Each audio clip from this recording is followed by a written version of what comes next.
Well, I mean, growth hacking for me is kind of combination of best practice marketing, which is sometimes forgotten. So understanding actually basics and fundamentals of digital marketing, combining that with a little bit of subversiveness. So I would say 80% of growth hacking is actually just best practice, and then 20% subversiveness. So living on the edge a little bit of best practice, or knowing what Google tells you, but actually doing something that is slightly different.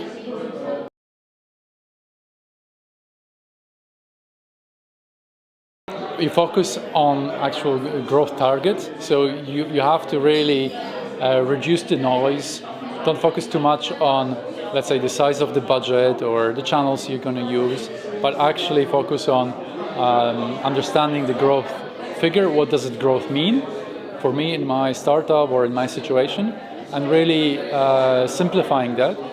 And then you look at, okay, if it's about sign-ups or sales or activation of users, and really then step back and have a broader brainstorm or idea, okay, what can I do to influence this metric, or how can I generate growth?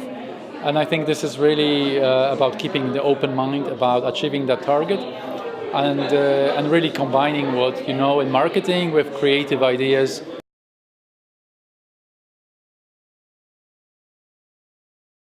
I mean, favorite growth hack at the moment, we're focusing a lot on growth hacking PR.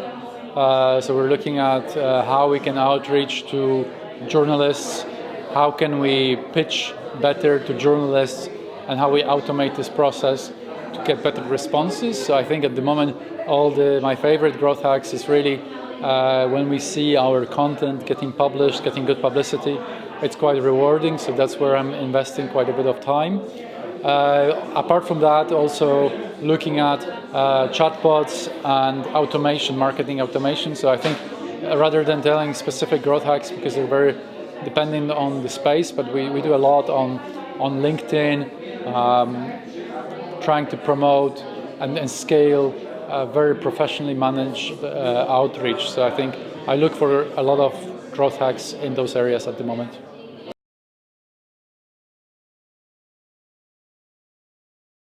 Well, at the moment, I mean, I think I read a lot, of course, and I watch a lot of also some YouTube videos, but actually a lot of the growth hacks come from customer data, because a lot of the ideas or the techniques and the methodologies are out there. So I think you can find a lot of the fundamental information and fundamental knowledge, but actual sources of growth hacks, I really encourage people to look at their own data or competitive data, and look for proper insights in the data, and combining that with your understanding of the product, understanding of the channels.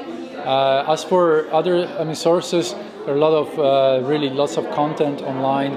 I like Growth Hacker TV. It doesn't work anymore. It used to be a very good channel, but there's really tons of content out there that you can find.